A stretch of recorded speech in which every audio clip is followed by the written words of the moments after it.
Welcome into episode 254? Four, I think. Two. Might be getting ahead of myself. Of the Views from Section 400 podcast. Today is March 18th, 2026. And I think this is the first time we're making history, guys. It's the first time ever we've had back-to-back live shows, I think. I definitely do think this is the first time we've done back-to-back live shows. And it's cool. Nice format. See if we get some people in here. Ask some college basketball questions. Yeah, it's the perfect time for it. I mean, we got the tournament coming up. We're going to run through every game on the bracket. Not every game, but every important game on the bracket. And like Jack just said, if you guys have any questions about any games, any upset picks you want to, maybe any bets you're thinking about taking and you want some more insight on, we're going to be here for the next hour and a half, 2 hours, running through everything. And hopefully, at least one of us will have a perfect bracket by the end of it all. Never, ever happened before, ever. First time for everything. There is. What's the saying? Never late, just early. Maybe we can be never early, just late. Is that a thing? I don't know what you're trying to do there. Yeah, I don't think that worked. Yeah. All right. Let's run through every region here. Start out, at least in the way my brain works chronologically. We'll start in the East region. That's Duke's region. And the biggest game on everyone's mind, 8 seed Ohio State, 9 seed TCU. 8 and 9s are basically a coin flip. Last year, somehow, I got everyone right. So I am fully prepared to get everyone wrong this year, just how probability works. So, Matt, I'll start with you. Who are you leaning towards in this 8-9 matchup?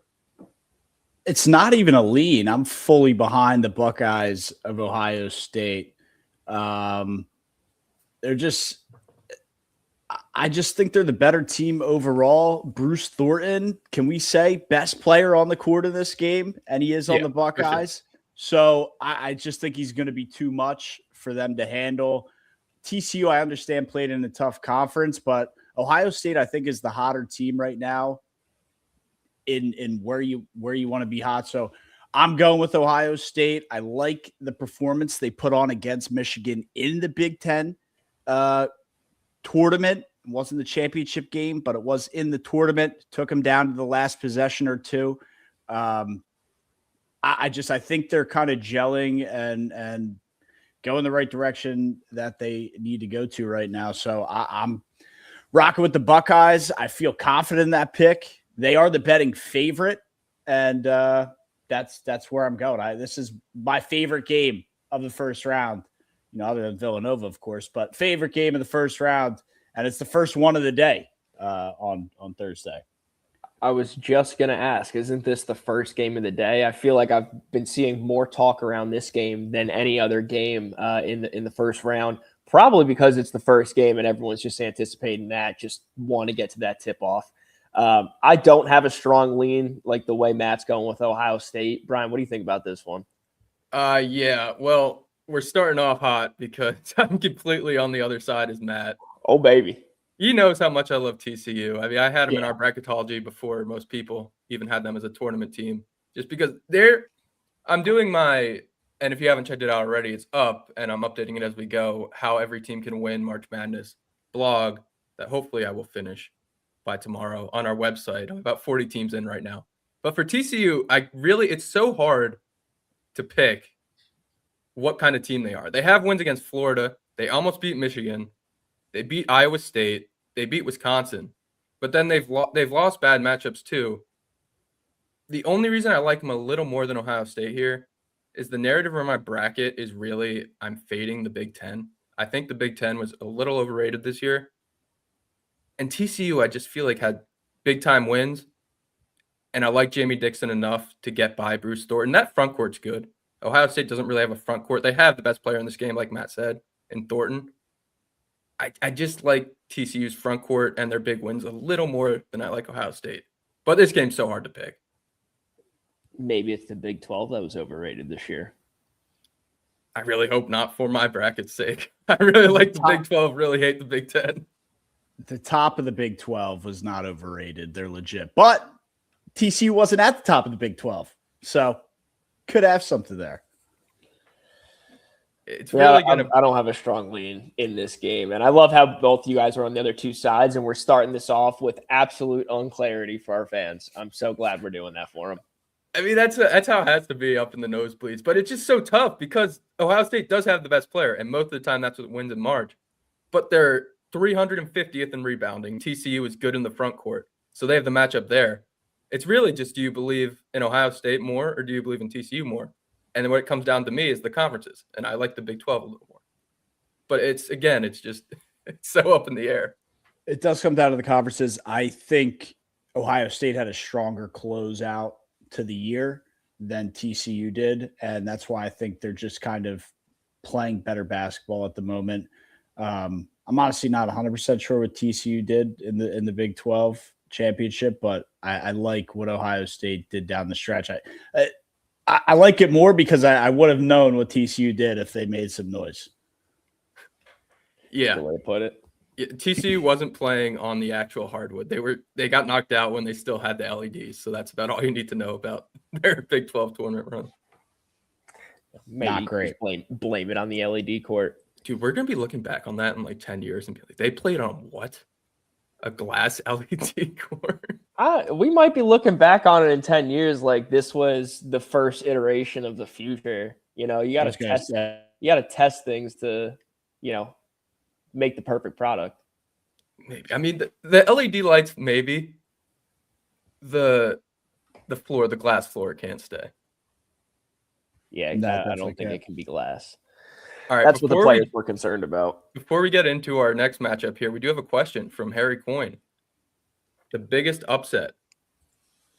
Harry, do you want the biggest upset in this region or the biggest upset overall? Because you might get two separate answers there. You definitely might. Let's stick to the region, right? We're in the East right now.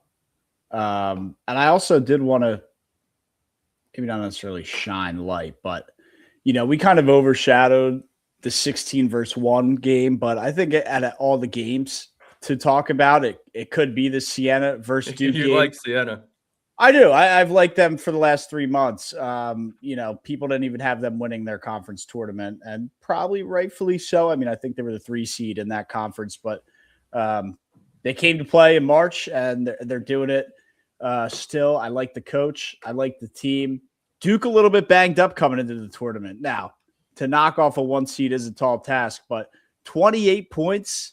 Duke doesn't have their big man name not ringing a bell at the moment. And is Caleb Foster?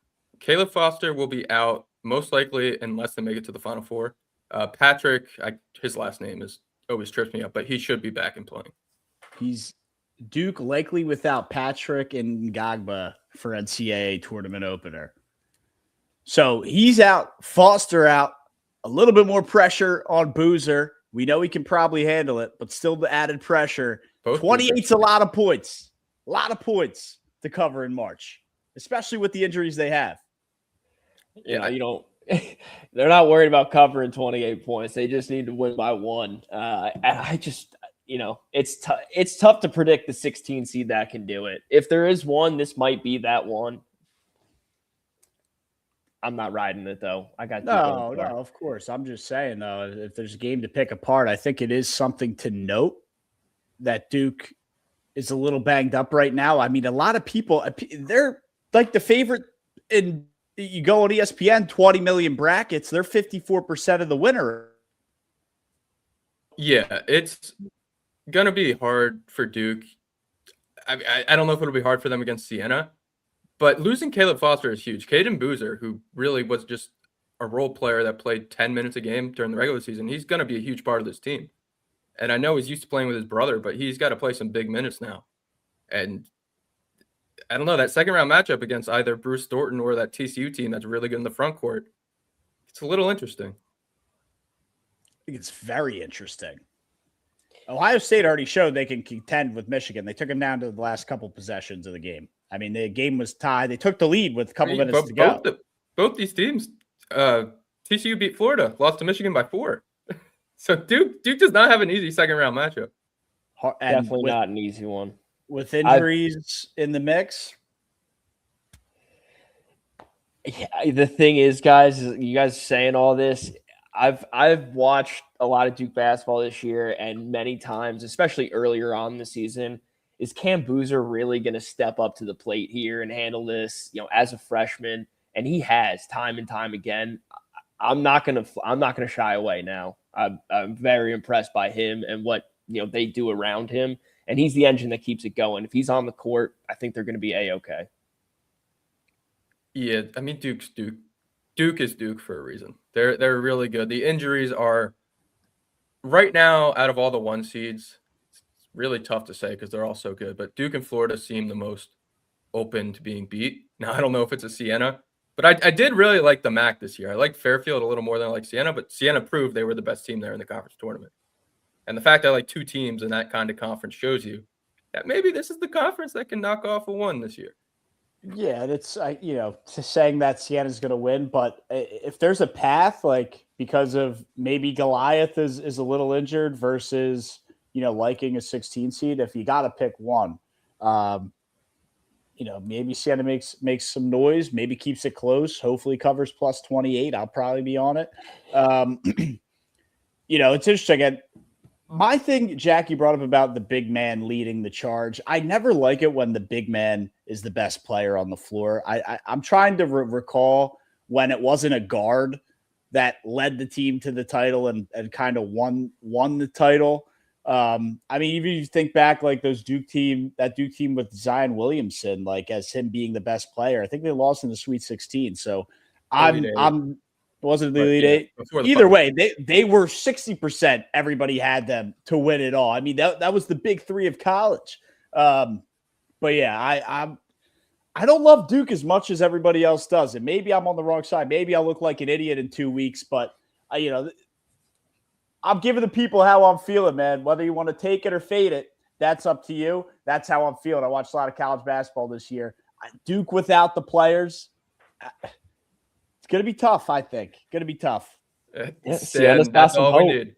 Siena just got to go up a little bit early, put some fear into Duke, and then they can lose by 15. Just don't lose by 20. What'd you say, with 23?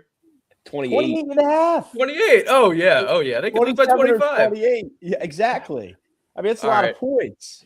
We are going to jump a region here, but we have a question from our guy, Arkansas guy. I believe this is Hunter. He says, how we're feeling about Acuff and the Hogs.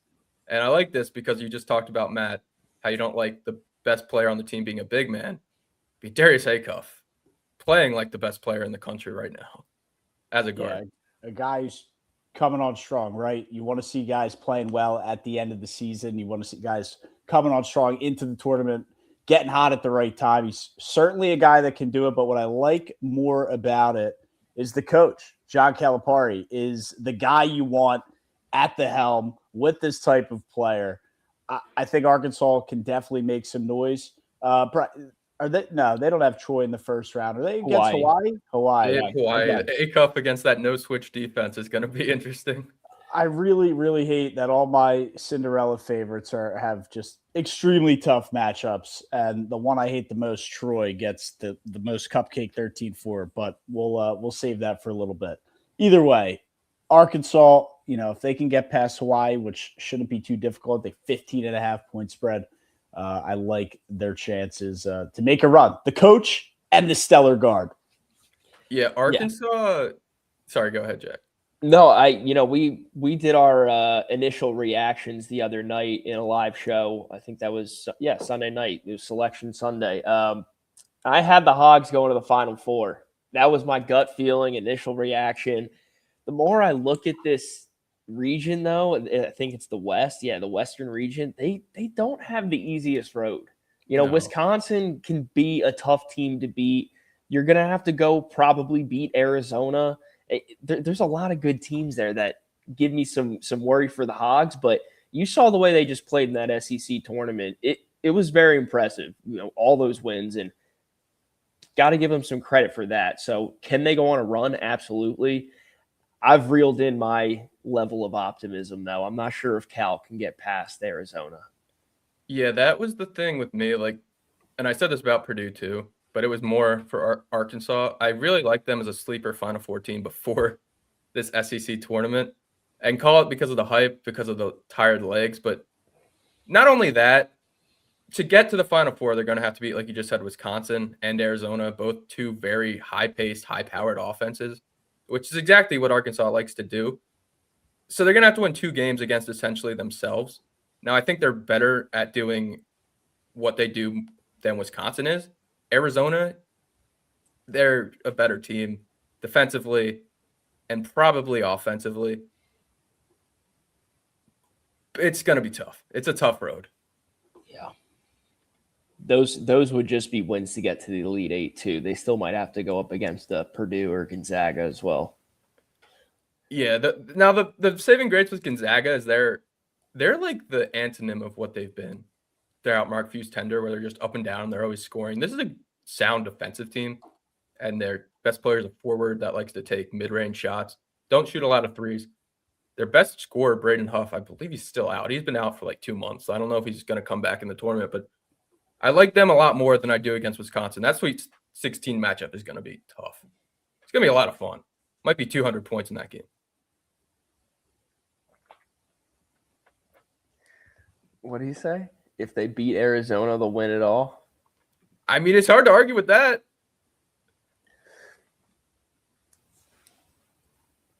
All right, next question here. Staying in the SEC, if Ament is healthy, how do we feel Tennessee? I do Tennessee, and I just wrote about this in my How Every Team Can Win It All. Them and TCU might be the 2 most frustrating teams in the country. Why do you say frustrating? So, Tennessee needs Jacoby Gillespie on the floor to run any kind of offense. Whenever he comes off the floor, and he loves to get in foul trouble. You saw it in the SEC tournament against Auburn. He came off the floor because he had 2 early fouls.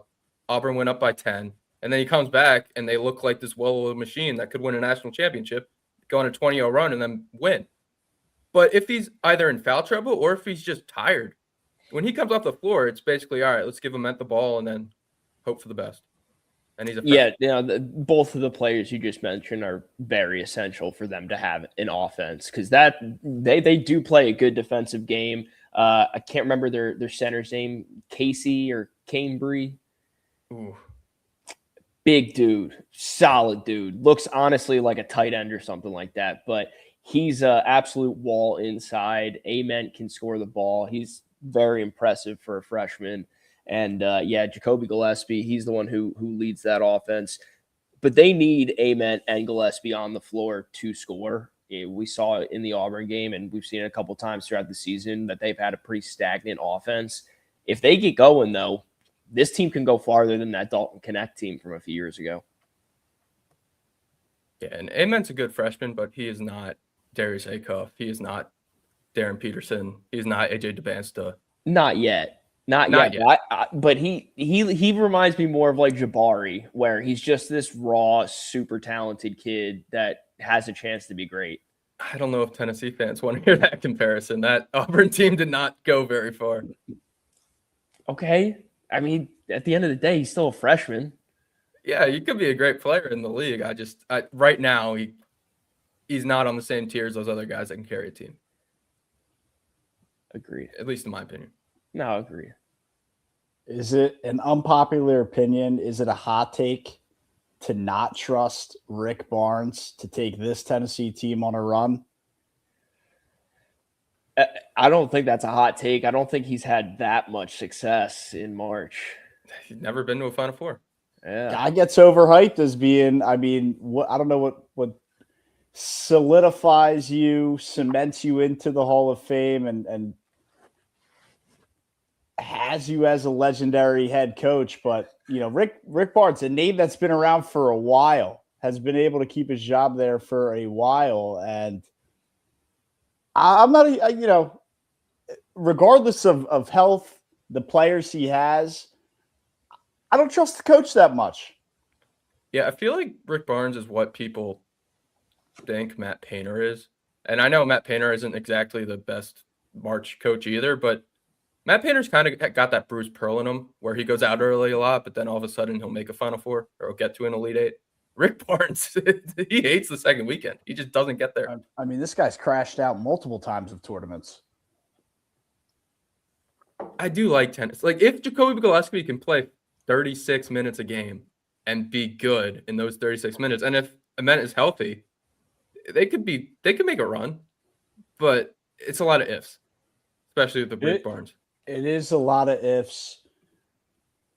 Who if they have to play SMU in the first round, that's already there's already cause for concern with this Tennessee team. Yeah, SMU, especially getting their best player back. I think he's coming back. I still don't know if there's confirmation on that, but that's going to be a scary team. Who knows? Maybe Miami, Ohio shocked the world tonight. Dayton, Ohio, Miami, Ohio. Something's going to be in the water tonight. Yeah, I'm excited. I think Tennessee gets past that first game. Even if I honestly, I think that Tennessee could match up against Iowa State. I think they definitely match up better with Iowa State than they would I'm trying to think of another two. All the twos, honestly, are kind of the same kind. Here's the deal why I think it's tricky is because the SMU matchup would be tough. And I know SMU still has to have the play in. But then they more than likely, unless Wright State pulls off a miracle, revamped, rejuvenated Virginia team that we remember Virginia as slow it down, don't score a lot, but play the stifling defense. Completely revamped Virginia team that could run Tennessee out of the gym in the second round. And top 25 in offensive efficiency, top 50 in tempo. Completely different. It's honestly amazing. Yeah. And I before we even get to Tennessee playing Iowa State, multiple tricky rounds definitely to get through, which is why for me, Tennessee, maybe you could say they got robbed at a 6 seed. Some people were saying they should have maybe been a 5. That's neither here nor there. They are where they are, but couple stop signs for me to have Tennessee getting out of the first weekend. They were a 6 in our bracketology for what it's worth. I still have to tally up our final seeding and how we did, but it's pretty accurate, I must say. All right, back to the East region here. Appreciate all your questions so far.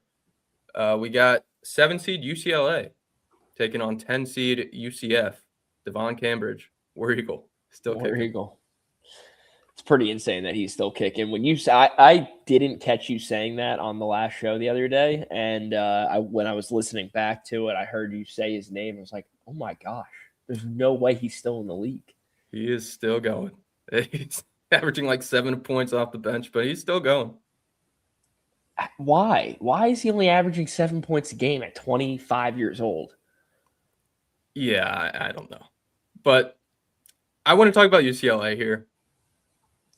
UCF's fine. I know I just talked up the Big 12 and I talked down the Big 10, but this is actually a game where I'm taking the Big 10 team, and I'm taking UCLA to go to the second weekend. I have them in my Sweet 16, upsetting UConn in the second round. The Bruins have quietly won 6 out of 8. They beat Illinois, Michigan State, Nebraska, almost upset Purdue in the Big 10 semifinal. They're a really fun team. They have Trent Perry and Sky Clark in the backcourt shooting 40% from 3. You guys know how much I love Donovan Dent when he was at New Mexico. I think I picked New Mexico to go to the Final Four either last year or 2 years ago because of Donovan Dent. And Mick Cronin, everyone talks about the East region and all these great coaches. Mick Cronin's been to a Final Four too. He is a great March coach. And I like the way UCLA is playing right now. So I have them advancing and covering in this first round. I feel a little bit better about them if they still had Johnny Juzang. I miss that guy. I think he was last on the Jazz, which the Jazz are really bad, so I'm surprised he's not popping up in the NBA. I just remember him putting on an electric performance a couple years ago. He was. There's always one player that steals the spotlight in March, and he definitely got it for that March. But in terms of this game, I've been on UCF. I've been on UCLA. I think it's a toss-up. UCF, a little bit of injury issues. Is Kugel playing? I thought there's maybe a question about I don't know if we have word on that yet, but he is a question mark. Questionable about. So, I mean, that's tough, right? I mean, that would if he's out, I mean, I'm with UCLA. If he's in, it's a toss-up for me. So, down the stretch, UCLA probably the hotter team. I appreciate the nod to Mick Cronin. Think he brought Cincinnati to the Final Four, was it? He brought Cincinnati deep. Was he with UCLA when they went? That might be it. He has a Final Four. Does he? Are we sure about even that? I'm positive he has a Final Four. I did look that up. I forget which team he took. Maybe it was. He's probably been with UCLA for a little bit. We do have a question here about another team in this region, St. John's. Well, not really a question, just Robert saying St. John's to the chip. How we feel about that? Those Jersey boys. Yeah, I mean, everybody's going to be clouded. I guess their judgment clouded from last March. So I flip it to you, Brian. What have they done to be able to get, break out of the clouds, break out of the turbulence, and see them making a run? For me, I don't know that I can get there yet. So last year Zuby was not what Zuby is now. I think he was Big East Player of the Year, Big East all-first defensive team. He's a monster. The issue, though, with St. John's, again, is they can't shoot. They can't score from the outside. And the Big East, that was fine because Connecticut struggled to shoot. Villanova, like you said, was hot or cold. Live or die by the three. And the other teams sucked. I mean, this is a three-bid league. So they were able to get away with it in Big East play. But you saw they lost to Auburn. They lost to Alabama. Against these teams that are good from the outside, they struggle. And that's what really, really just makes me worried of matching up with a Kansas team in the round of 32. Darren Peterson, Ricky Council, all these guys that can light it up from outside. How can St. John's keep up with that? They're going to have to be really, really good on the defensive end. When the rebounding battle is going to be huge for them, because I think they're a pretty big team, no? They are very big. Rick Pitino loves his lanky stretch forwards. But you're right. They don't have anybody that can get hot when they need it, hit 2 threes in a row and keep it going. But Robert took him in his views bracket. We appreciate you, Juan, for joining the bracket. And listen, not that our bracket pool is small, but it's not like going to be 1,000 people. So you want to be bold, and there's going to be a lot of chalk. So sometimes taking that bold champion is what can win you the poll. Yeah, honestly, if St. John's wins it all, you win it all. I mean, it's that simple. There's probably not another person that's taking St. John's. You are the soul taker there, Robbie. There might be a few taking him to the Final Four. You're getting called out for being Mr. Chalk. Yo, let me pass this to you, Matt. Yeah, I mean, look, Rob can say what he wants to say. And it's tough to take the chalk after what we saw last year, but it's going. It's not going to be all chalk. But no, Robbie, we got a couple other sleepers that I'm on this year. McNeese was solely for Will Wade. Will Wade moved on. I know they had a nice year, but I don't know if I can get there. But Javon Garcia out of McNeese, maybe the best player of all the mid-majors, other than my guy Dom Daniels. Tavari Johnson, too. And we'll get into all these mid-majors and our Final Fours at the end of the show, Rob. So we will release those. And I've seen them. There's not all chalk. We got some fun picks to give out at the end here. But let's keep it moving in the East region. Our next game of real substance here. A very trendy upset pick. The 6-11 game. Louisville and South Florida. Yeah, this is one of those everyone's looking at, just saying, where can I find an upset? Where can I find an upset? Oh, I don't think Louisville's out that good. Let me go with UCF here.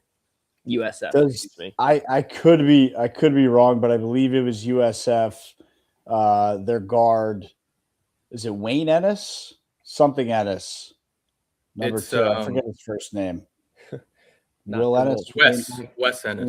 Wes Ennis. He came out and again, I'm paraphrasing here, but kind of said, disregard the ranking, disregard the seeding, disregard whatever. He's like, I don't really think it's too much of a surprise. Like, essentially just say, he's like, I think we're the better team. I know we're the better team. I'm not surprised it's a pick 'em.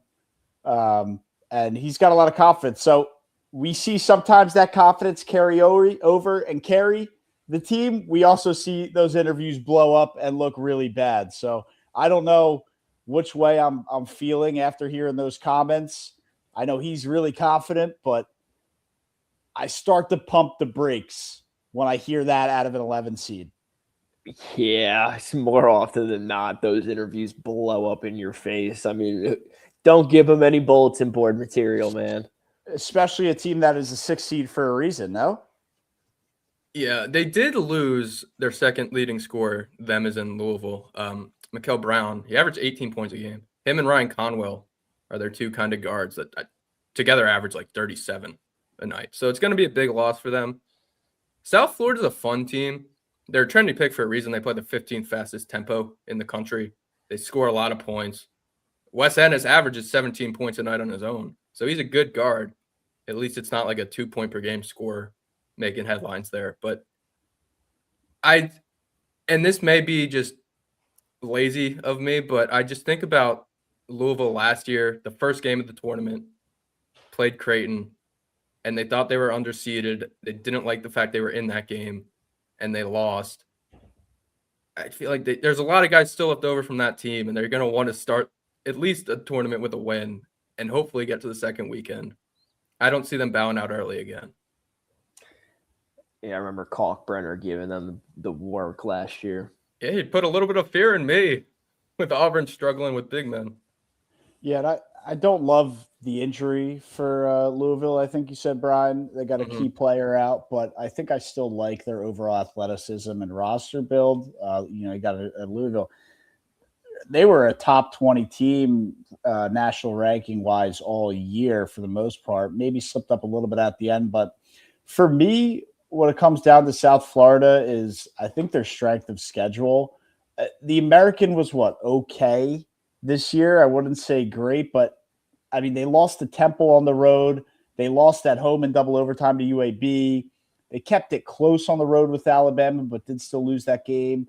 Got blown out at home to Colorado State, lost to VCU, lost to George Washington at home. I know it was early, but they're on a heater. I think like a 10 to 12 game win streak right now, but 16 of their last 17 they've won. Yeah, they're on. Yeah, they did because that loss was to Temple. But I mean, we got Wichita State, Charlotte twice in a row, at Memphis, Tulane, Rice, Memphis again, Florida Atlantic, Wichita again, Tulsa, who I think was fake good this year, UTS. I mean, are those matchups, are those opponents jumping off the screen at you?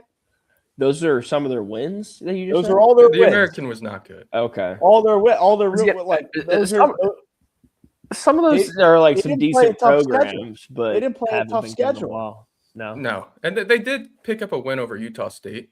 I mean, it's definitely not a Miami of Ohio schedule or a New England. It's not a New England Patriots playoff schedule, but it's yeah. I mean, I'm going to lean Louisville too because I got a little bit of love for the Cards, but I don't think it's going to be a gimme match for sure. I can understand why a lot of people are on this 11 seed. Yeah, I think to start January they were 8-6. The line is 4.5, so it is pop. It's a trendy pick. It just does. It feels like, but they went 26-8 and they weren't considered an at-large at any point in the season. That kind of just shows you how good or bad the American was. Yeah, the schedule was very weak, very weak. They did have a win against Utah State. Was at home. Was also December 4th. So you can take that with a grain of salt as well. But my biggest question, I guess, for you, Brian, since you mentioned the injury, how big of an injury, like is that injury for Louisville enough to side with South Florida? Because I that's where I'm torn. That's where my decision is going to come down to. Yeah, I'm still taking Louisville, but it is scarier now. It's much scarier, especially considering South Florida loves to run up and down. They score the basketball. They're going to – if they head it their way, this is going to be a track meet back and forth for 40 minutes. And it's going to be hard without your second leading scorer to really keep up with that. I just think Louisville has the advantage in height and front court, and they're going to be able to slow this game down enough to absorb that injury, just enough. Now, I'm not taking Louisville to go past the round of 32 because Brown's not going to play this weekend at all. But in this game, I think they'll be okay. How long ago did their second leading scorer get injured? Have they been able to play a couple games without He him? was injured in their last game. This will be his first miss. Yeah. Oh boy, you got new lineups in there. It's shaky. Shaky. You're still riding Louisville? I'm still riding Louisville. I am too. It's a biased pick, but I am too. I love that it's a, it's a trendy pick, as Brian put it, but the line's not, the line is still very much siding. It did get bet down. I think it opened around 7.5 and it's down to 4.5. So shows you that the public's back in South Florida, but it's not moving enough to a pick 'em. It's one of those where it's like everybody's going to be on South Florida, and it's still a big enough spread to be like, how's it 4.5? They lost their best player. It just feels like Louisville still has really good players, kind of take the blow of the injury and still be able to withstand whatever South Florida throws at them. Yeah, there were two guys that, and we have another question here we're gonna get to. There were two guys on the Indiana State team 2 years ago that should have qualified for an at-large bid. They got left out of the tournament. Those are Robbie Avila, who you guys know how I feel about St. Louis. We'll get to that. And Ryan Conwell, who is now at Louisville. I think he's going to be mad. He's going to want to make a run in the tournament. Again, without Brown, I don't know how far of a run that'll be, but I think Ryan Conwell is good enough to will this Louisville team to a win. All right, we're going to jump regions here.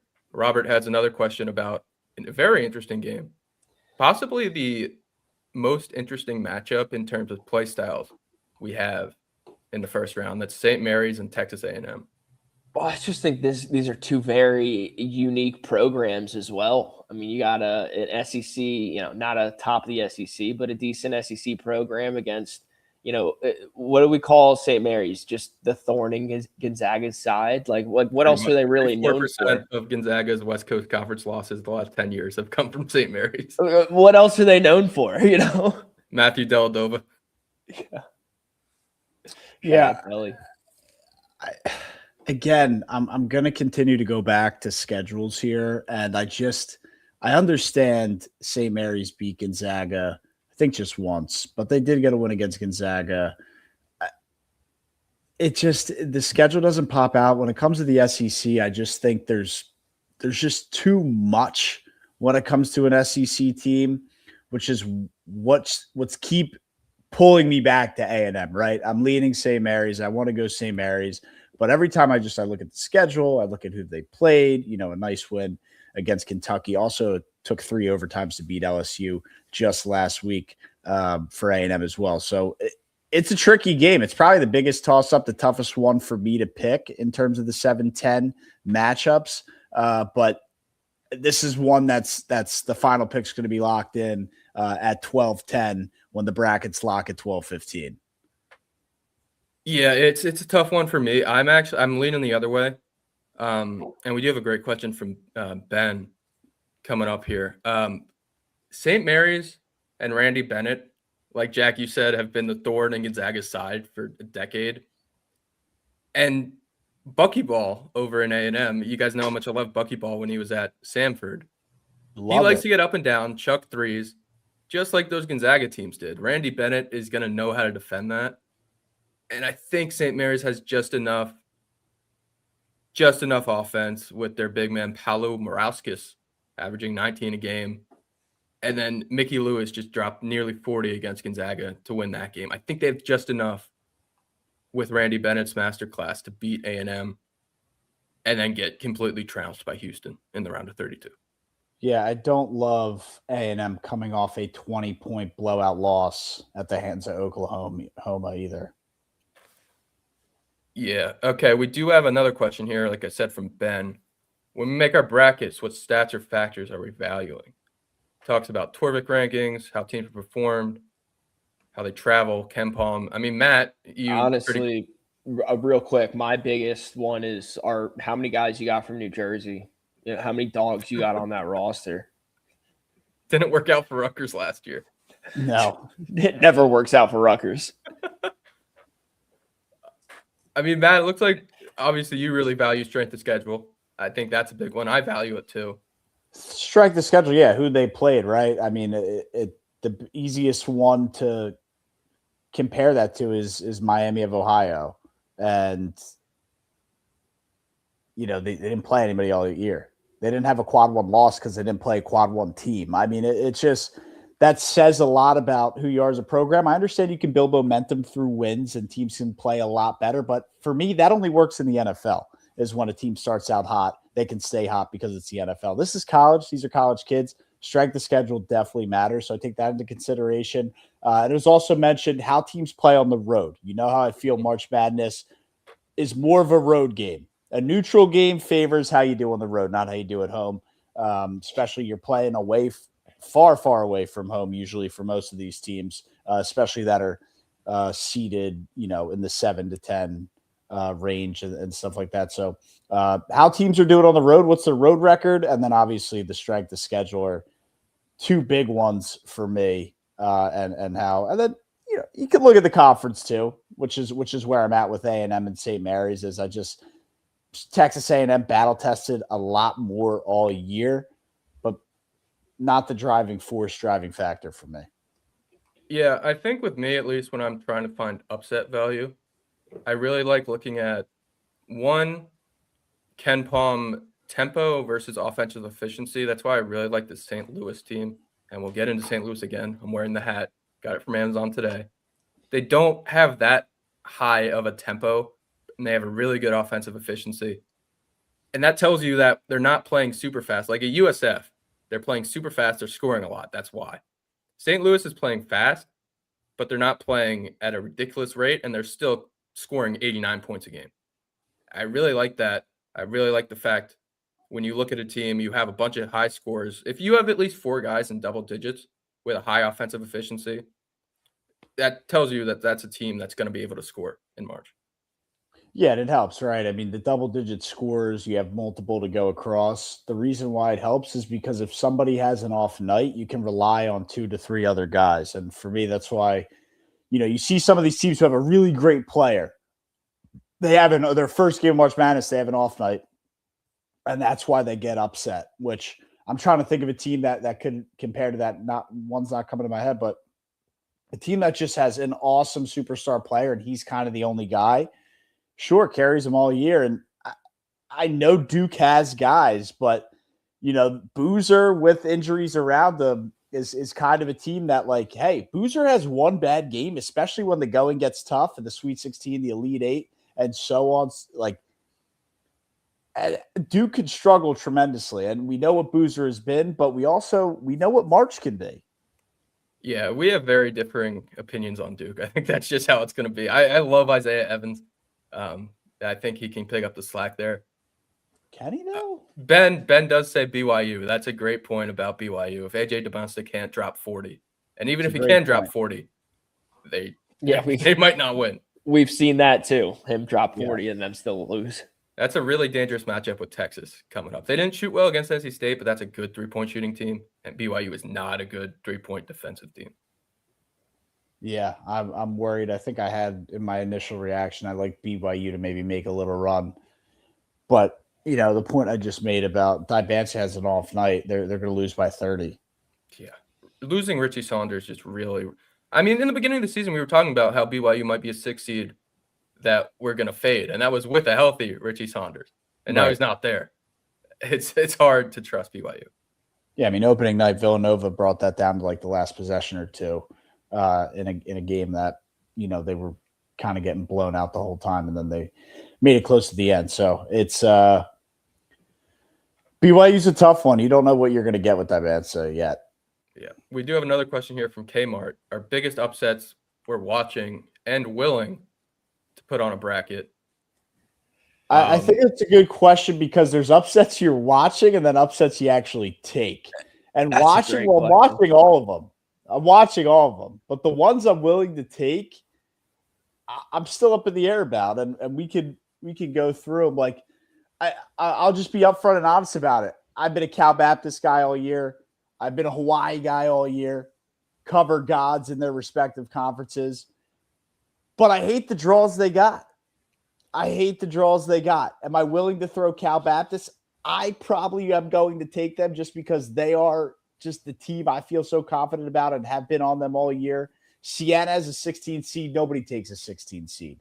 But I do like that team a lot. Hopefully they can keep it close.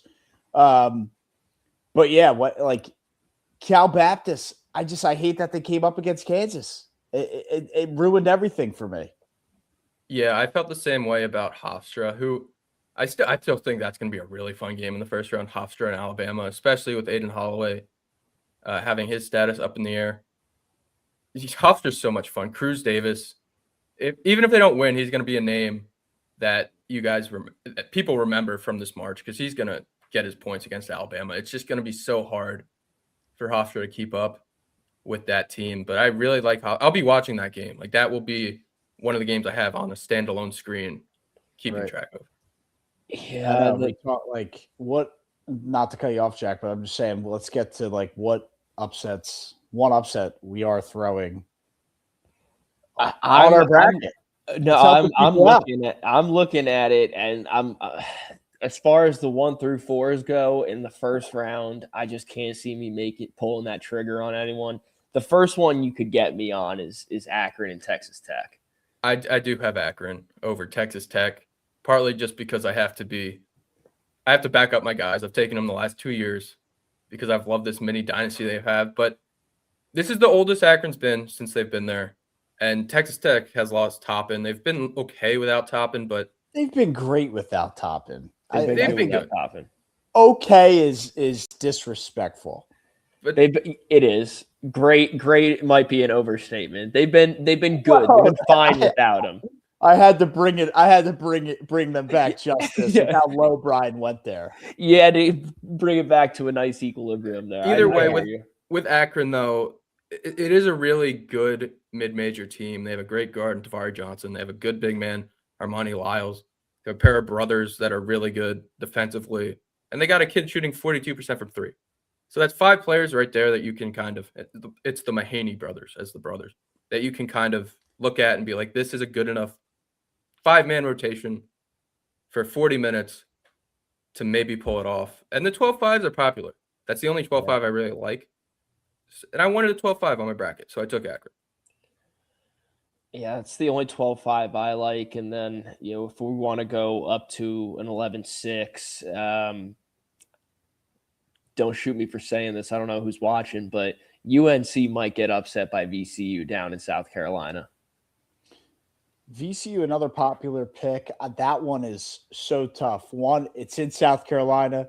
Obviously, North Carolina says it. North is in North Carolina. And then VCU's in Richmond, which is south. I mean, pretty much borders North Carolina as well. So you think close together, maybe not necessarily rivals, but they're playing close by. I mean, that could be a pretty intense atmosphere. Yeah, I'm looking forward to seeing that atmosphere. Yeah, so DraftKings, who we would love a sponsorship, by the way, they have a promo going on, and it's a dog of the day, and you get bonus bets if you pick the lowest seed to win on a day. I picked VCU as mine. So I really don't think that would be an upset. UNC without Caleb Wilson, I mean, I know you just said Toppin. Toppinless Texas Tech has not been as good, but they've still been good. Caleb Wilsonless UNC has been an average basketball team. And I really like the A10, as you see, with the St. Louis pick, but I think this is a game VCU should win as an 11 seed. Should win? Yes. Betting favorite? I believe the line's like +1. It is basically a pick 'em. I'm just another one that's tough for me. Yeah, comment here. I wish Tech still had Darian Williams and JT Toppin. Darian Williams, he had a rough game in that first quarter.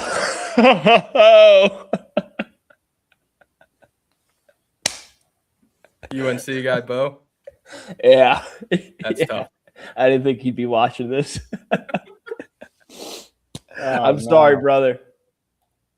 Oh no, he did preface it. He did preface it before saying it. Yeah, But, Jack making some enemies for whoever he's sharing beers with this weekend. Ay. let's see. Let's jump around here. We want to talk some Iowa Clemson, another 8-9 game. I feel like a lot of people will be split on this one because Clemson, of course, the big brand. Iowa also the big brand, but it's not Fran McCaffrey's Iowa. This is a second slowest tempo Iowa basketball team under Ben McCollum. Yeah, it's like the same as their football team. Just we're not scoring any points. We're just playing defense here. Yeah, we just talked about AJ DeBansta and how important he is for BYU. At least they get up and down. I mean, if Bennett Sturts has a bad game for Iowa, they don't have anything behind him. He is the offense. And they do have another kid shooting 42% for three. So they have something, but I think according to your wife, they're a Final Four team. Yeah, Rose does have both Iowas in the Final Four. As you can tell, I'm not an advisor on that. That is all her. She's finished better than me in some of these too. So I was gonna say, Brian, I think she was last weekend a couple times when you were already out of it. So maybe her theory is one to keep around. Yeah, maybe Steve. Them punting in basketball is every time Bennett Sturts passes the ball. That's their taunt. Or him shooting a three from the logo, but I think it's something to point out. I know we mush bracket pools with Vegas's gambling odds. The only 9 seed favored this weekend is Iowa, and all the spreads are less than 3 points here. I mean, Ohio State is, I think, a 2-point spread. Utah State is like 1.5 points. The other 8-9 game is Georgia St. Louis. I think Georgia's like a point or two. So everything's tight, but the only 9 seed that's favored in the 8-9 matchups is Iowa, favored by, I think, -2.5 is right where they're sitting. So something that's interesting to watch. Yeah, I mean, I have Iowa winning this game. For as slow and boring as Iowa plays, Clemson is just as bad, and they don't have Bennett Sturts. So that's my thinking here. Sometimes it just comes down to that. Yeah. I think this might be the only, other than Villanova, just because they're Nova, but that I feel good about, is the only 9 seed that I'm rocking with. Yeah, I know you're a big best player on the court wins it for you in March. I mean, it usually works, especially in these earlier matchups. Yeah, you want to talk that Nova Utah game, and I think I messed up the seating on my graphic. I'm sorry. Maybe that's a good sign for Nova. No, that's not. Maybe you did. I might have butchered it. I think Nova's the 8. Nova's the 8. Utah State is favored by a point. So yeah, because Iowa, the largest spread as a 9 seed in the 8-9 matchups this weekend. Yeah, I mean, it's going to be tough. Look, I talked about it in the last podcast. Matthew Hodge going down with the ACL injury really kind of, and it's not like he was their all-star player, but for whatever reason, it feels like it took the wind out of their sails. They were cruising. They were rolling. So that ACL loss, and then, I don't know, about a month ago when they got blown out at home to UConn, that also feels like was another kind of wind out of the sails. Really that was just a tough game. I mean, for momentum purposes, they weren't really even they might have made it respectable at the end, but I think UConn might have even had a 18 or 20-point lead at one point as well. So, look, it's going to be tough to note the games being in San Diego, which, Nova got out there today, I think, but that's also a tough task. Played at 4:00, which will be like 1:00 for Nova. I mean, yeah, they don't have a lot going in their favor, but there's one thing that Nova has done well this year, and it's live and die by the 3. If Devin Askew is on fire from 3, who, by the way, I think played some college ball out of California, if Bryce Lindsey can be on his game from 3, who we've seen him light it up, and then Tyler Perkins, if he could have a nice game, he's their physical, fierce guard. who can get hot and get the team going. I mean, look, if these guys are on fire from three, they compete with any team in the country, and they've showed it. They took UConn to overtime on the road this year, so they contended with BYU, blown out on the road to Michigan, but Michigan's Michigan this year. But still, this is a team that if they can drop in the threes, get going early, totally can get through in this first game. But I don't think either of these teams have a chance playing Arizona in the next round. No, it's going to be a bloodbath. And this is one of those games where if I had to bet on it, I'd take Nova. I really like their defense and the fact they can live by the three. Utah State, it's really two guys they got to rely on. Mason Falsev and then MJ Collins.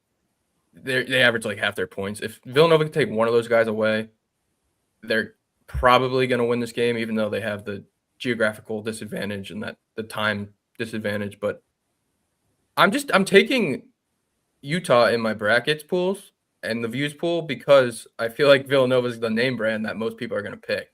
And this feels like such a pick 'em for me that I'm just going to go with the team that's probably going to have less picks on it. And sometimes it's just that simple for me in these pools. But I think Villanova is going to win the basketball game. Yeah, and Villanova is like, how you guys feel about Auburn. So in an 8-9 matchup, I don't care what the spread is. I don't care what the side is. I'm always taking the Cats, especially in the first round, and especially what we know it's probably sitting ahead in the second round. But yeah, at Utah State, I feel like I fall into their trap every year in March, and I'm not going to allow myself to do that again this year. We talked about the geographical advantage, but it isn't being played on Utah State's campus, which I feel like they thrive the most in, especially that Ruckus home crowd. I do think there is some concern as to how they might perform on the road. I know they did great. Was it the Mountain West or the Western? Mountain West.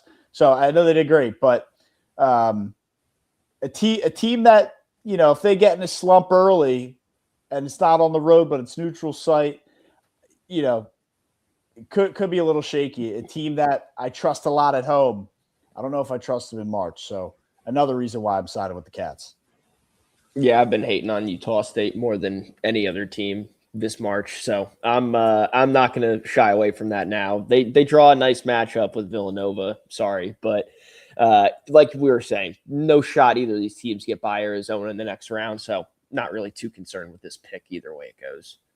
Yeah, Utah State's been in the tournament 8 out of the last 9 tournaments. 2020 didn't happen. That was, and they advanced one time. And the Mountain West has been multi-bid, a lot of bid leagues, a lot of those years. And Utah State was the only Mountain West team to make the field this year. So if there's a year you really want to bet on Utah State to go far, it's probably not when the conference sent one team to the NCAA tournament. Right. And like I said, man, I don't know if I'm just like dreaming this, but I feel like Utah State is just so strong at home, and then they get to March, and that neutral site, like this does not do them any favors. No, a lot of these smaller schools, it's tough once you get out of home. And you got to think, Nova, they've played on the road at Michigan. They went on the road in that opening weekend when they played that TNT, Las Vegas, whatever tournament or game against BYU. They play at Madison Square Garden multiple times a year, including the Big East tournament. So, like, they're used to the bigger arena. They're used to playing on the road. I just don't think Utah State is used to that psychological aspect that kind of goes into it. Remember, these are kids. For the most, I mean, these are 18, 19, 20 That's years somebody's old. son. It's somebody's son out there. So it's something to consider, I think. There is something that goes into it. And sure, Utah State's a great team. It's going to be a difficult task for Villanova, but it's not going to be as impossible as people are kind of just chalking Utah State in as like, hey, they're going to get it done. Villanova's not playing well. They lost to Georgetown. They don't have any juice. I wouldn't count out the Cats just yet. Talking about the Cats. Yeah, this is a fun game. Kentucky and Santa Clara. I feel like this is another kind of one where you have the big brand, the blue blood, Kentucky, having a down year, taking on the mid-major in Santa Clara.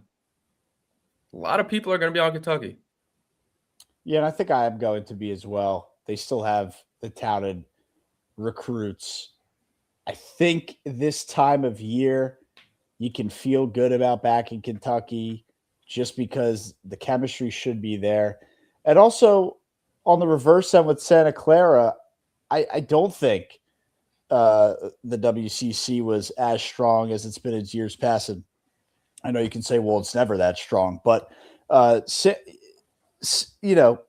Mary's, I don't even love that much. So Santa Clara, I think Kentucky's just going to be too big, too great. I know they've been fraudulent, but I think they just have too much. Maybe it's a close game, couple possessions, one possession game with a minute to go, but Kentucky probably just has too much down the stretch. They get the big dunk, the fast break, the steal. They hit the big dagger three with a minute and a half to go where Santa Clara needs the stop.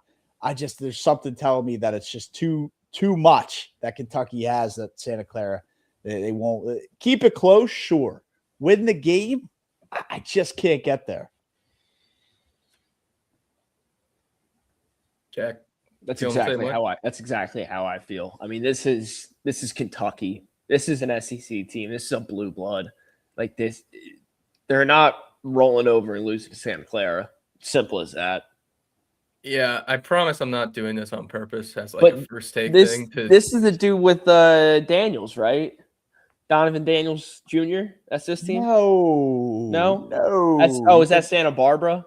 That's Cal Baptist. Cal Baptist. There's so many freaking California teams, man. I'm so sick of it. They got Cal, UCSP, UC.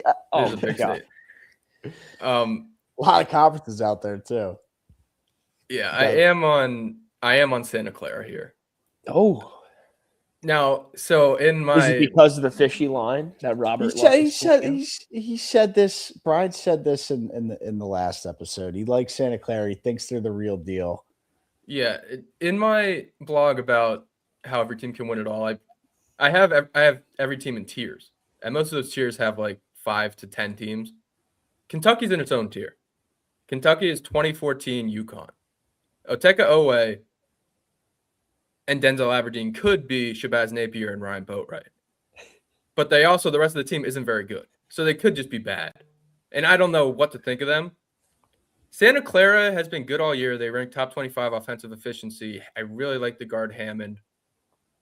And when you have a year like this where you aren't normally in the tournament, I think the last time they were in the tournament was the 2000s. 2000s is in not ending in a 10 or a 20. I just feel they're good for one win. And the line being fishy does help. But I am going with the West Coast. I have the West Coast going 3-0 in the first round. No, I don't have any of them getting out of the Sweet 16. But at least in the first round, I like all these teams to pick up wins. Kentucky could also win it all because they have 2014 UConn vibes. I'm not going that far. Yeah, Oteka Owe is very underrated. He's a guard that could score 30 a night and take them to the Final Four. But who's the big man? They don't have one. I mean, that UConn team didn't really have one either. Yeah, I guess. I thought they had one big dude on that team, but I don't know. This isn't 2014. We're 12 years after that, Brian. We're showing our age. Yeah, I remember it like it was yesterday. Poor Butler. What All right, we have a couple more here. We kind of touched on Akron Tech. We could talk some Billikens in Georgia before we get to our Final Fours here. I know this is your favorite one to talk about, so take it away. I mean, you have the frickin' hat that, by the way, looks like you got it from Walt Disney World from the Monsters Inc. gift shop. I mean, if that's not a Monsters Inc. hat, I don't know what is. They do have Monsters Inc. colors and fonts, which is interesting.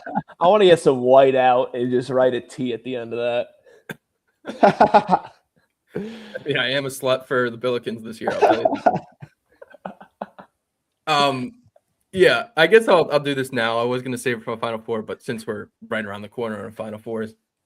So I think it's important every year to really build on a narrative with your March Madness brackets. And I tried to do that last year. Mostly it worked out. Auburn didn't win it all, which I think I let bias get in the way there. But last year is about chalk and then which 1 seed will fall. And last year you saw 2 1 seeds almost fall when UConn took Florida to the wire, and Gonzaga, who I picked to go to the Final Four, took Houston to the wire. I think this year we're seeing a lot of what we saw last year, where it's going to be chalky. These 1 seeds mostly have easy paths to get to the Final Four, but you got to find value somewhere. And the value I'm finding beyond the chalk this year is the Atlantic 10. I think the Atlantic 10 was severely underestimated in the advanced metrics. This St. Louis team was really good, and they got underseeded because they ran out of steam at the end a little bit, and the Atlantic 10 caught up, and they got clipped by George Mason. They got clipped by a good Dayton team that was a couple possessions away from being in this tournament, and it probably would have been a 3-bid league. Most importantly, when I look at St. Louis, and I really did the deep dive, Matt, I don't know if you're going to love this comparison. You're going to hate me for this comparison. This rotation reminds me a hell of a lot of FAU when they made it to the Final Four. That team did not have a dominant scorer. Their top scorer was Janelle Davis with 13 points per game. This St. Louis rotation does not have a dominant scorer. It's Robbie Avila with 12.5 points per game. They had 5 guys average at least an assist and a half. This St. Louis team has 6 guys average at least an assist and a half. They all rebounded well. 6 of them average at least 4. St. Louis has 7 guys averaging at least 4 rebounds. And they score a lot of points. And they do it by playing team basketball. They play together. They don't play fast. They just play good, efficient basketball. And they got guys that can hit the shot in the big moment. And that's why St. Louis is going to my Final Four. They're going to beat Georgia. They're going to beat Michigan. They're going to beat Iowa State. And they're going to the Final Four in Indianapolis. Wow. Tip the cap, honestly. All right. Yeah, I was getting ready to dissect that FAU comparison, but I was not prepared for the St. Louis Final Four nuclear bomb that you were about to drop on us there. I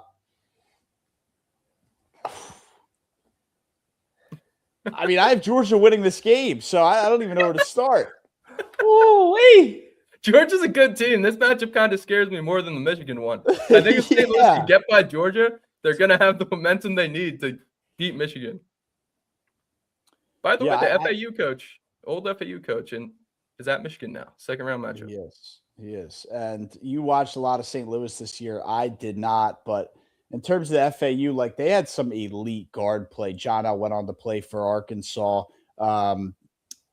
Elijah Martin goes to Florida, wins a national championship with them. I don't know that these St. Louis guards are going to go do those things next. And then on the flip around, sure they have Robbie Avila, but I think there was still some big play with Vlad Golden, who I don't think he's on Michigan anymore. No, yeah, he's not. He's out. But I think, Vlad Golden, sure, is Avila better? Absolutely. But I think it makes up for, the offset of FAU having the guard. So I like the comparison, but I think the guard play is a little more elite than what St. Louis is packing, and why I absolutely cannot get there for Final Four, and why Georgia hasn't been to this opportunity in a decade plus. Have they ever even been there? I don't know. I think it's not a good program. They made a brief appearance a couple years ago. Got bounced right away. Yeah, I mean, there's a reason why, and this has to be the highest seed, lowest seed. I always don't know how to word that, but this has to be their best seed in quite some time. So there's a reason they're here, and they've been able to do it. A tough conference and more than held their own. Tall task for your Final Four hopefuls here, Brian. Yeah, individually, FAU did have the better guard play, but St. Louis, as a unit, shoots better from deep, which is why I kind of was okay making that leap. They're a 40% three-point shooting team. Which was great. It's elite. It's really good. And I'm not saying, please, everybody don't go pick St. Louis to the Final Four in all of your brackets. But if you want a team that's going to differentiate you in bracket pool, I think St. Louis is the best bet to do that. I mean, they rank top 25 in rebounding and assists and points in the country.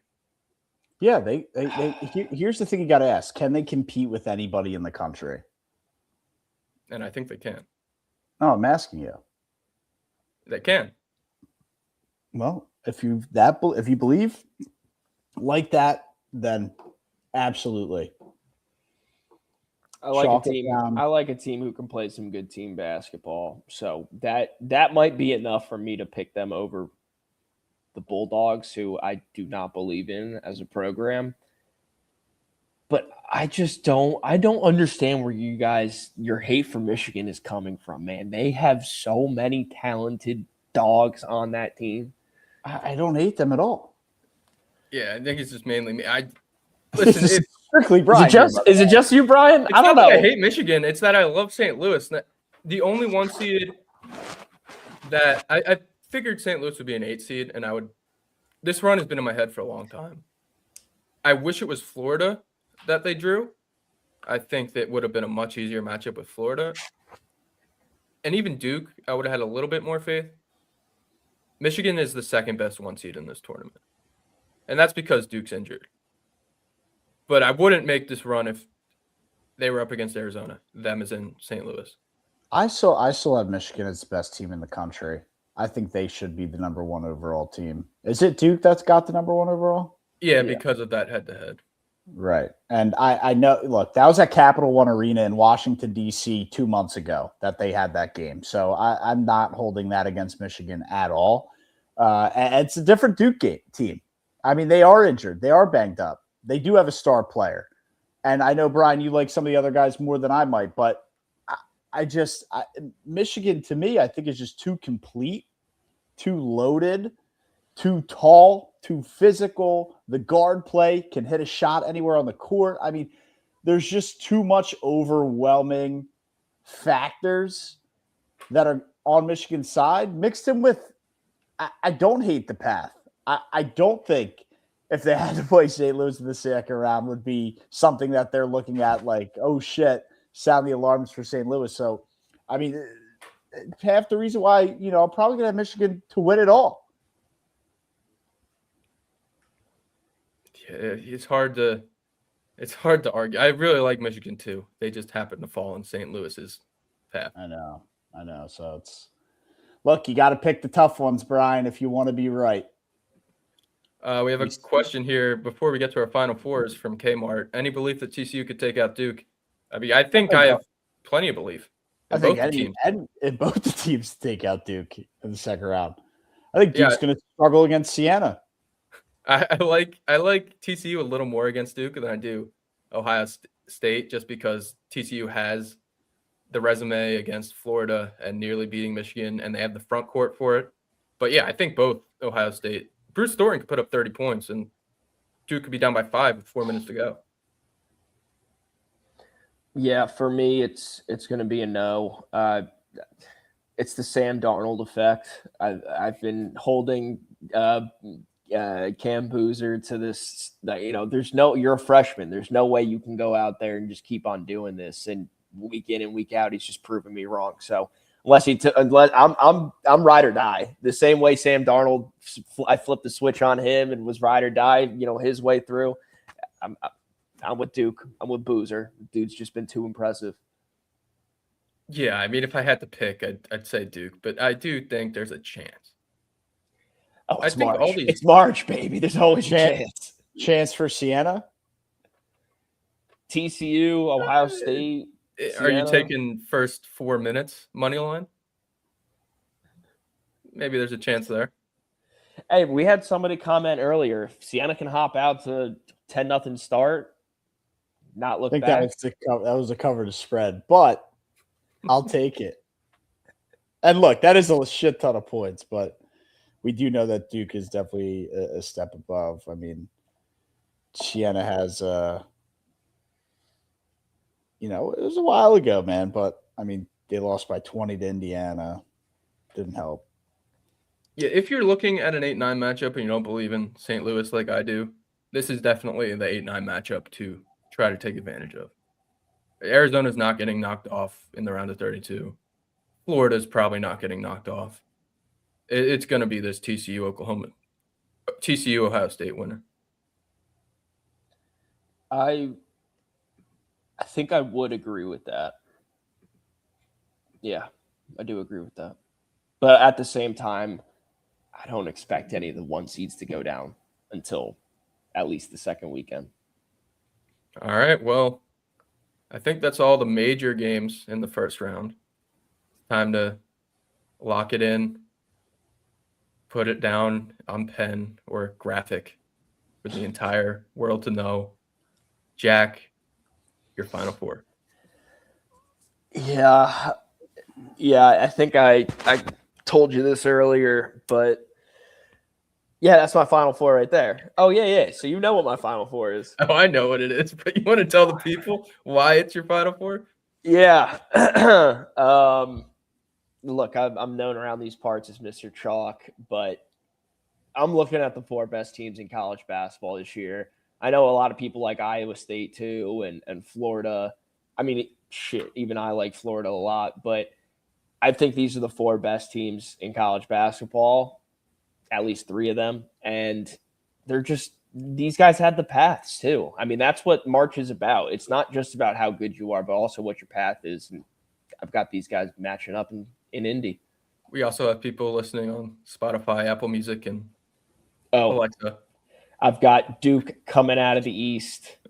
It's a very, as much as I like Duke and think that they might end up winning it all, there's a lot of competitive teams in the East. So it would not surprise me if they're not the team. There's UConn over there. There's Michigan State, the Johnnies. There's a lot of teams I like over there led by really great coaches. But I'm going with Duke out of the East.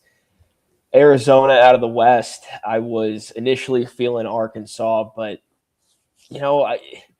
I don't know what it is. I think that Arizona, looking back on it, really just was super impressive this year. And as much as I like how hot the Arkansas Razorbacks have been as of late, Arizona's put in that full body of work.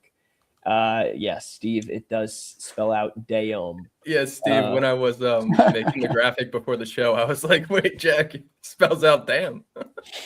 I was going to say, should I just take Nebraska, make this a little cleaner? But Houston coming out of the South, Florida's the 1 seed over there. I do think that they'll end up meeting in the Elite 8. It'll be remembrance from last year, right? But I think Kelvin Sampson punches his ticket to the Final Four yet again. So I'm not going to count him out. And then Michigan, a lot like Arizona and Duke, I fully believe that they've just been one of the best teams in college basketball this year. And I do think that they're probably the most talented. So if they can pull it together like they did early in the season, they could honestly come into this tournament and do what UConn did a couple years ago and win every single one of these games by 20 points. All right. Well, before I get to Matt's Final Four, who's cutting down the nets? Let's go to Matt's Final Four. Still thinking about it? All right. Well, so how does it work? Duke matches up with Houston. Yep, you got Duke versus Houston, Arizona versus Michigan. Yeah, Duke's beating Houston. Unfortunately, Kelvin Sampson's going to lose in the Final Four yet again. Rematch. And then Arizona, Michigan. I mean, that might be the championship in the semis kind of vibe, but again, I still think Michigan's the better team, and I'm going to go Michigan. Michigan's going to cut down the nets. All right. Jack's champion for March Madness 2026, the Michigan Wolverines. All right, we'll go to Matt. Beating Duke. That's me. That's also me. Uh-oh. Made you the wrong graphic. Did you? Yeah, I did. I thought you said it was the green one. You had it up. Yeah, but I had St. Louis in there. Live podcast, ladies and gentlemen. Not on the green one. I think I did. Throw the green one back up because you don't have UConn in your Final Four. No, but I forgot to take out St. Louis. Oh, yeah, you did. Nice work. Adam, babe. Nice work. Well, I All could right. sit here and tell you guys a little bit about Cal Baptist while Brian fixes that really quick. Yep, please do. And look, it's a tough draw they got. I think it opened at 9.5 and has already been bet up to 14.5. So the Lancers out of, I believe, Riverside, California. I could be wrong. Definitely Southern California. Is tough. And, you know, when I first glance biased pick, I've loved Cal Baptist since December. I wanted to take them to the Sweet 16, but they do have a guy that goes by the name of Dominique Daniels Jr., number one on the court, number one in America's hearts. I believe he will be when it's all said and done, but averaging 23.2 points per game. I mean, if he goes off, he's the guy who's going to be the reason why they get past the Kansas. Other than that, it falls off a cliff. It's going to take a mix of Daniels dropping 40, which is not hard for him to do. How shifty, how fast this guy is. He is like, I was pretty impressed with how quick this guy moves. But it's going to take a mix of both of Daniels dropping 30, at least 30 plus, probably need to get close to 40. And then Kansas also having an off game, which we know can happen. So not saying it's impossible. I do some Cal Baptist basketball this year. I just absolutely hate that they got Kansas as the team they have to face. So player I'm watching for, though, man, if he's able to get past Kansas, Dominique Daniels Jr. will be that name that everybody's talking about across America. I'm not bold enough to take it, but I like the idea of Cal Baptist. All right, the graphics fixed. Your Final Four.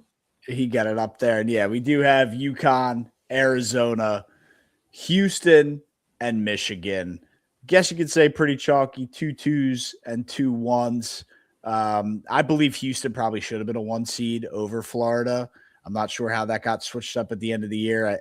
Did Houston have a bad loss? I forget how that worked out. But I think in terms of roster, talent, I know Florida won it all last year, but they're just not a 1 seed to me this year. I don't know what it is. I don't know what I'm missing. I don't know what they did that I didn't see that propelled them to a 1 seed, but I like Houston a lot more than I like Florida.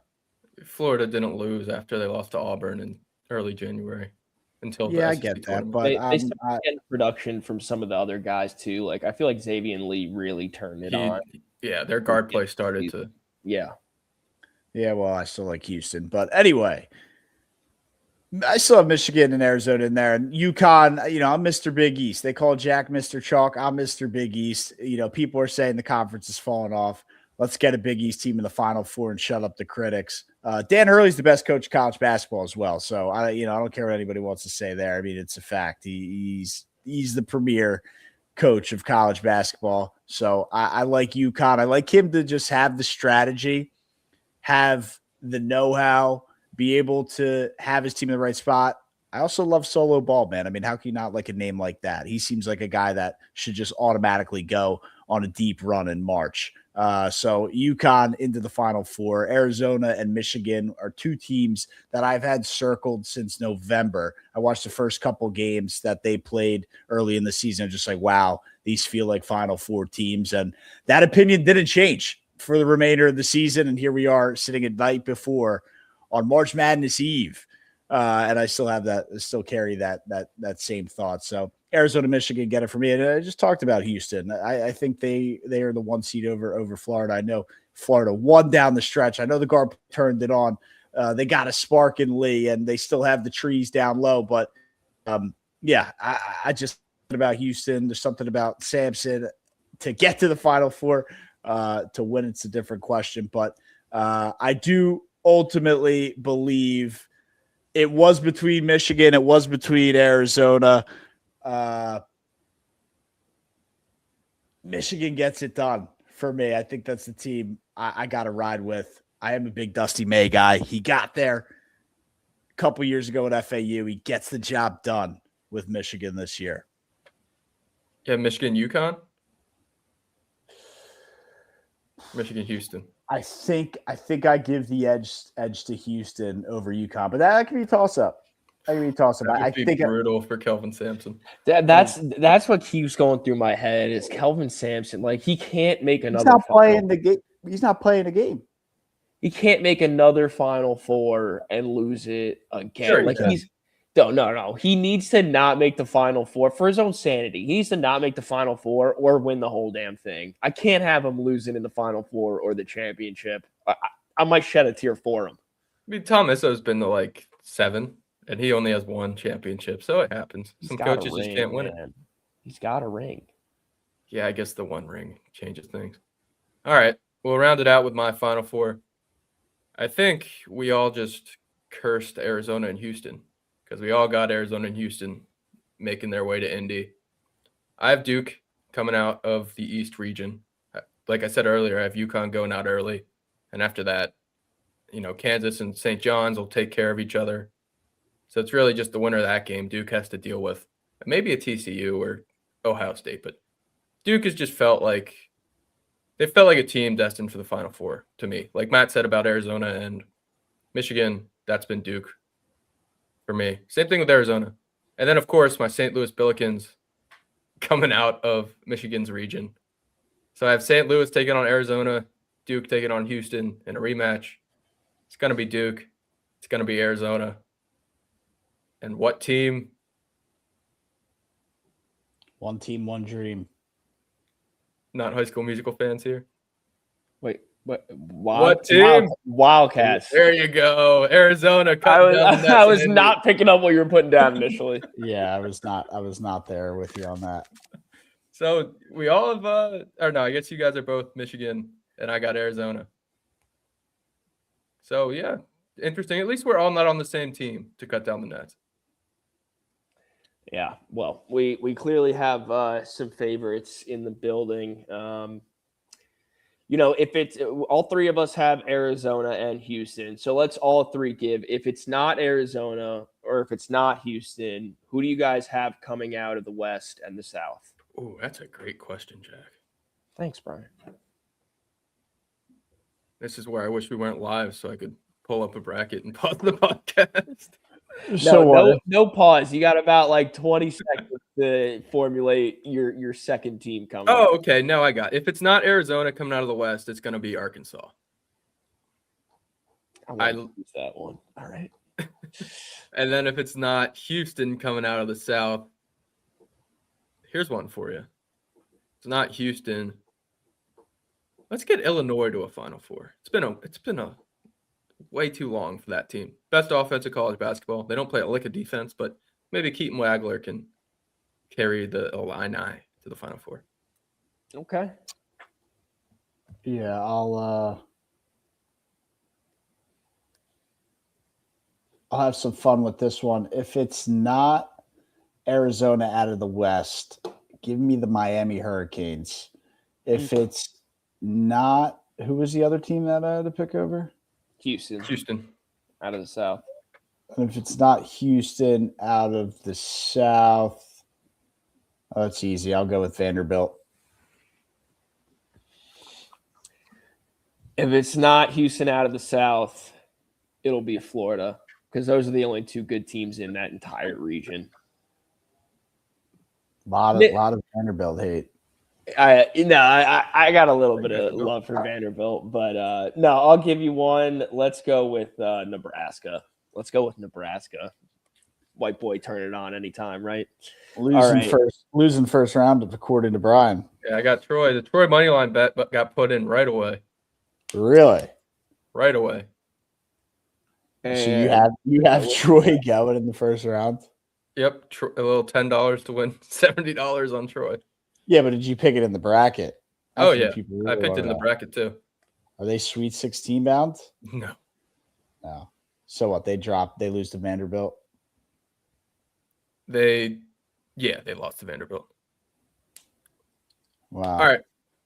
Jack, did you give both or just Florida? No, I just gave Florida. Out of the West.